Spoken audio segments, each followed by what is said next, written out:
주진영 전 하나투자증권 대표 전화 연결됐습니다. 안녕하십니까? 네, 안녕하세요. 네, 목소리가 아주 차분하시고 제가 알기로 그리고 느끼기로 남의 일에 간섭하거나 번잡한 거 싫어하고 구질구질한 거 싫어하고 근데 어떻게 하다가 가장 번잡하고 구질구질한 정치적 사안에 연루가 되셨습니다. 그러게 말입니다. 네. 자, 일단 본인을 여기까지 오게 만든 사건부터 좀 간단하게 되짚어 보겠습니다.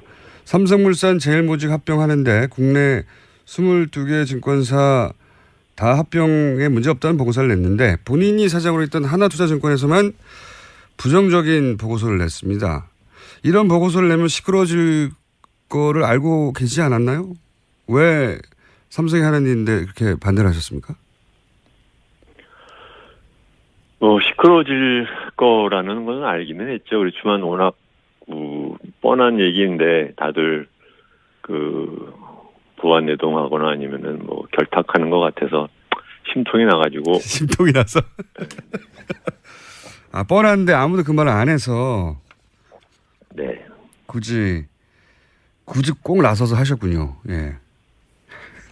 승질이 못 되다 보니까 또 이런. 승질이 못 되다 보니까. 이게 얼마나 이상한 일인지 되짚어 보기 위해서 그 이전 사건 하나를 저희가 여쭤보겠습니다. SK와 SK CNC 합병 때. 네. 네. 국민연금은 이제 반대를 했어요. 삼성권과는 반대로. 다르게 반대를 했는데 그때는 어떤 과정을 거쳐서 국민연금의 위원회가 반대를 했는지 과정을 좀 설명해 주십시오. 그거 김어준 씨도 잘 아시는 건데 굳이 저한테. 전문가하면 더 신뢰가 됐습니다. 네, 국민연금의 투자본부에서 의결권 전문 자문위원회에 부의를 해서 거기서 반대를 했고 그 반대 의견을 존중을 해서 국민연금은 그 합병에 반대를 했습니다. 그러니까 의결권 자문 행사 전문위원은 외부 위원이었죠. 국민연금 바깥에 있는. 그렇습니다. 예, 외부 전문가들이 이건 안 된다라고 반대를 했고 그러자 그러니까 소위 이렇게 복잡하고 어려운 문제가 있을 것을 예상해서 그런 경우에 굳이 자문을 받기 위해서 만든 조직이었는데 예. SK의 경우에는 제대로 작동을 했고 네. 사실은 이제 어떻게 보면은 이 모든 것이 제가 보기에는 삼성이나 정부도 SK에서 그런 식으로 의결권 행사 전문위원들이 반대를 하는 그러한 독립적인 행동을 보일 거라는 예상을 못했다가 예. SK 반대를 하는 걸 보고 그때부터 갑자기 예상했던 작전이 이제 틀어지고 그러면서부터 이제 무리한 짓을 하게 된 것 같습니다. 그렇군요. 그러니까 이제 외부위원회에서 전문가들이 SK와 SK CNC 합병에 대해서는 이건 안 된다고 하자. 국민연금 내부의 위원인 내부위원회에서도 안 된다고 결정을 했고 그래서 이제 합병이 안 되는 걸 보고 삼성물산과 제일모직의 합병 같은 경우에는 이 루트를 타면 안 되겠다고 이제 생각한 것 같다고 이렇게 보시는 거죠? 그렇습니다. SK의 경우는 합병이 됐어요. 결국은 예. 네, 그렇지만 이제 어쨌든 우리나라에서 이런 식으로 소위 재벌이나 정부의 눈치를 안 보고 결정을 내리는 경우가 극히 드물죠. 이게 소위 관변 기관이나 아니면은 위원회에서 예. 그렇게 독립성을 행사하는 경우가 굉장히 드문데 사실은 이제 요새는 이제 나름 지각이 있는 사람들이 많아져서 젊은 세대 사이에서는 그래서 이제 그런 일이 일어났고 그러면서부터 그게 이제 이렇게 된 것이죠. 그런데 이제 제 반대 의견을 내셨고 심통이 나서 다들 뻔한데 아무 말도 안 해서. 아니요, 심통이 나서 반대 의견을 말한 게 아니라 심통이 나서 제대로 들여다보는 보고서를 왜 내지를 않느냐, 내야 되는 거 아니냐, 이제 그렇게 얘기를 했고, 그랬더니 저희 리서치 센터의 사람들이 보고서를 만들어서 저한테는 얘기도 결과가 어떻게 나왔다는 말도 하지 않고 그냥 냈어요. 근데 그것이 이제 그렇게 된 거죠.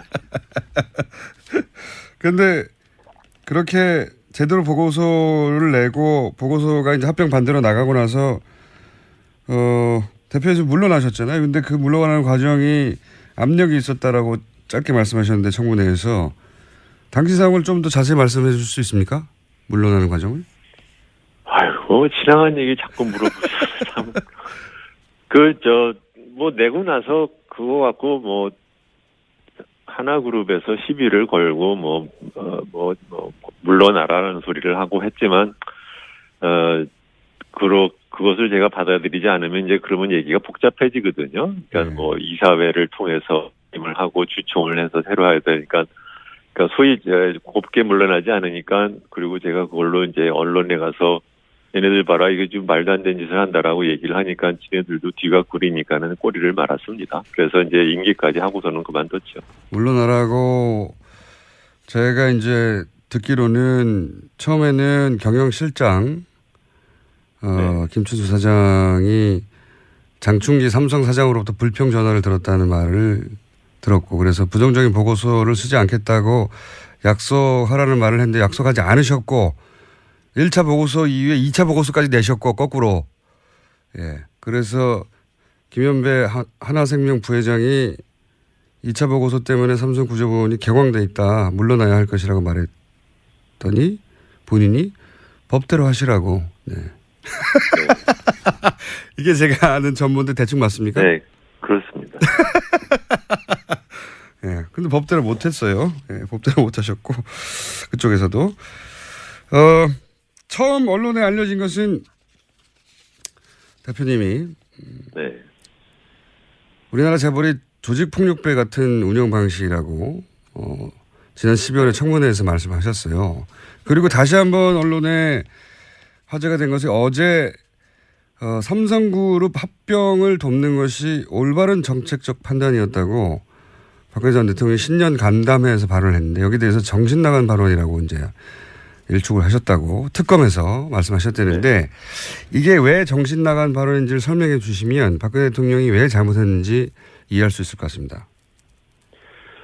네, 그 합병에 대해서, 삼성물산 합병에 대해서 옳고 그러든 간에 개인적으로 어떠한 의견을 가질 수는 있겠죠. 그렇지만 그것이 자기의 대통령의 직무에 허용된 권한을 넘어서서 아무 일이나 할 수 있다라는 뜻은 아니거든요. 네.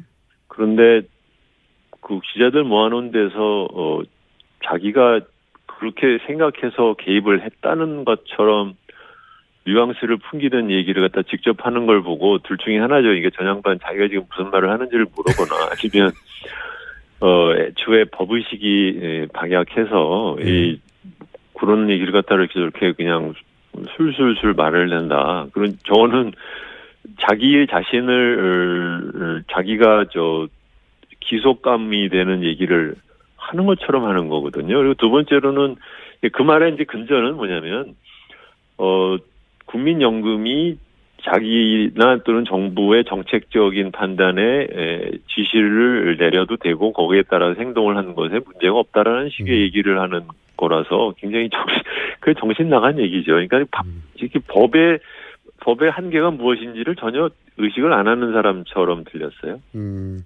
국민연금에 대해서 대통령이 이렇게 써도 된다고 판단하는 것이 법으로도 문제가 되고 그리고 내용을 이해 못하는 거라고 하셨는데, 그러니까 이런 의미입니까? 국민연금은 기본적으로 국민들이 맡긴 돈을 관리하는 것이잖아요. 그렇습니다. 네, 국민연금은 이제 그 국민들의 그 돈을 관리를 하는 거, 관리를 할 때는 최대한 그 맡긴 사람들의 경제적인 이익을 위해서 해야 되는 거거든요. 예, 예. 그리고 거기에 무슨 저도 그 자산 운용을 하는 데 있어서의 의결권 행사라든가 아니면 투자 행위에 있어서는 그거 이외에는 다른 생각을 하면 안 되게 되어 있어요. 근데 그것을 그러니까 확실히 말하라는 거죠. 그러니까 그래서 찬성하라고 시켰어, 안 시켰어? 대답하면 되잖아요. 왜 애매하게 왜 뱅글뱅글 돌려가면서 막상 또 물어보면 안 했다고 그러고. 그런데 또 올바른 정책 결정이었다고 그러니까 무슨 말을 하는지를 잘 모르겠어요. 그러니까 맡긴 사람 이익을 위해서 일해야 하는데 왜 대통령이 생각하는 정책을 위해 그 돈을 쓰냐. 이런 지적이신 거죠. 예. 그렇죠. 네. 근데 이제 대통령이 실제 그러면 거기에 개입을 했느냐 안 했느냐를 판정할 때 이제 들으신 얘기가 청와대에서 여보세요? 네네 들리십니까? 네, 중간에 잠깐 끊겼습니다. 네. 그러니까 지금 따져봐야 할 게 그렇다면 네. 국민연금이 삼성 합병에 찬성하는 과정에서 실제 청와대가 개입했느냐 아니냐인데 네. 들으신 이야기는 청와대의 뜻이라고 들으셨다면서요? 네. 그게 2015년 7월 10일 날, 투자위원회에서 회의를 했었는데, 그때는 찬성을 하는지 반대를 하는지 모르지만, 의결권 행사 자문위원회에 회부를 하지 않기로 결정을 했다는 게 보도가 나왔거든요. 네네. 그래서 그 당시에 의결권 전문위원회에서는 자기들한테 회부하는 걸 하고 있었고, 그걸 위해서 준비를 다 하고 있었는데, 예. 안 하기로 했다고 얘기를 들어서, 한 4월쯤 지나서 위원 중에 한 명인 중앙대학교의 박창균 교수한테 제가 전화를 걸어서 왜 그랬다고 하더나, 이렇게 물어보니까 박창균 교수가, 청와대 뜻이라고 하네요. 라고 저한테 얘기를 했습니다.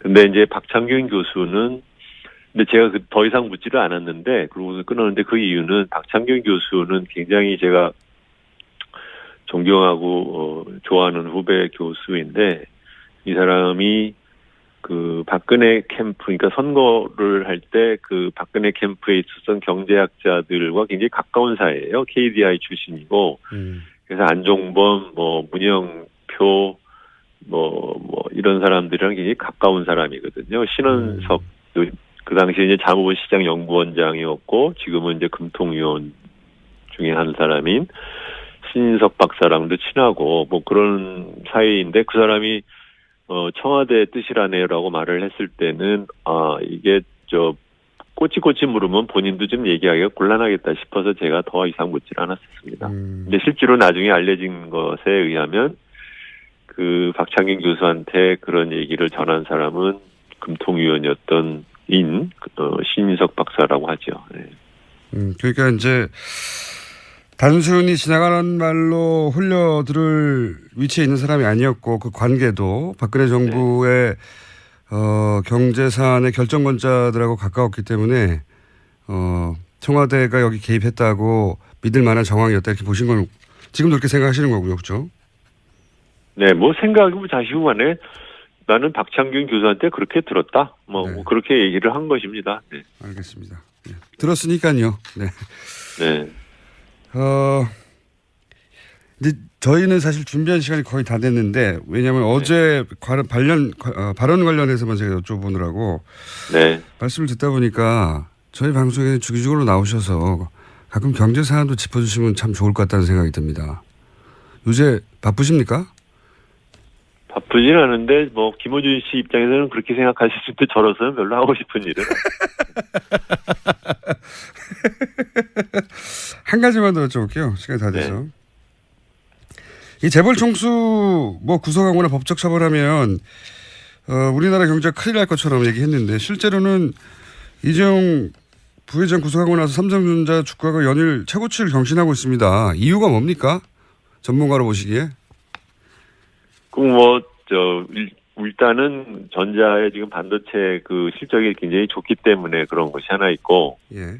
두 번째로는 신정부 들어서는 것에 따른 지배구조가 개선이 되면 그러면 아마 우리나라 주식시장이 갖고 있는 저평가 요인이 일부 좀 불식되지 않을까라는 기대도 있는 것 같습니다. 오늘 여기까지만 듣게요. 네. 아쉽게도. 그렇지만 앞으로는 저희가 어떻게든 코너를 한번 마련해 볼 테니까. 요 전화 끊고 다시 통화하시죠. 오늘 말씀 감사합니다. 네, 안녕히 계세요. 네. 지금까지 주진영 전 하나투자증권 사장이었습니다.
주진영 전 하나투자증권 대표 전화 연결됐습니다. 안녕하십니까?